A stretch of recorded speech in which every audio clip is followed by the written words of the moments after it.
Let's proceed. So the public's present recourse on its basic submission that the Court of Appeals decision is not in accordance with law, jurisprudence, and the evidence, since respondent has not established with the required evidence her title in fee simple or imperfect title in respect of the subject lots, which would warrant their registration under Presidential Decree 1529 or the Public Land Act, which is Commonwealth Act 141.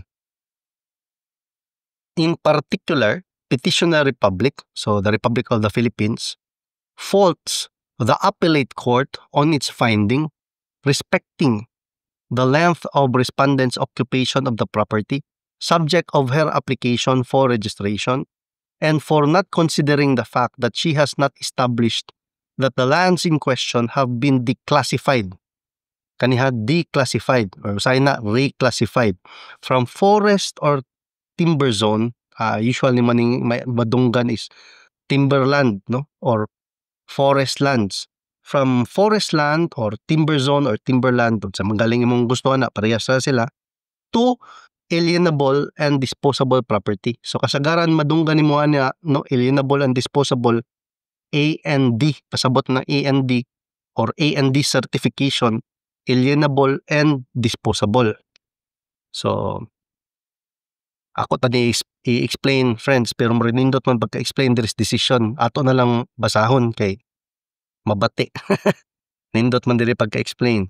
So public forest lands or forest reserves, unless declassified and released by positive act of the government, kanigud, kung mag-file ka og ani nga types of cases during this time, mao ni iyang kaso, no, ang important yun diri is imong ma-prove nga declassified and released by positive act of the government.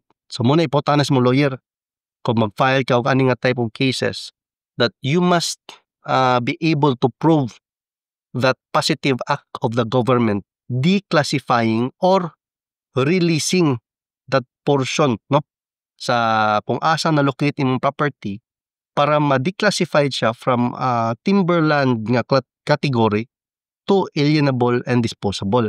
Okay? Public forest lands or forest reserves, unless declassified and released by positive act of the government, so that they may form part of the disposable agricultural lands of the public domain, are not capable of private appropriation. As to these assets, the rules on confirmation of imperfect title do not apply. So, mo na siya nga dili pwede ma-confirm ang imperfect title in the case of public forest land or forest reserves. So, I'll see you sa next episode to read further the decision in this case. Okay? Thank you.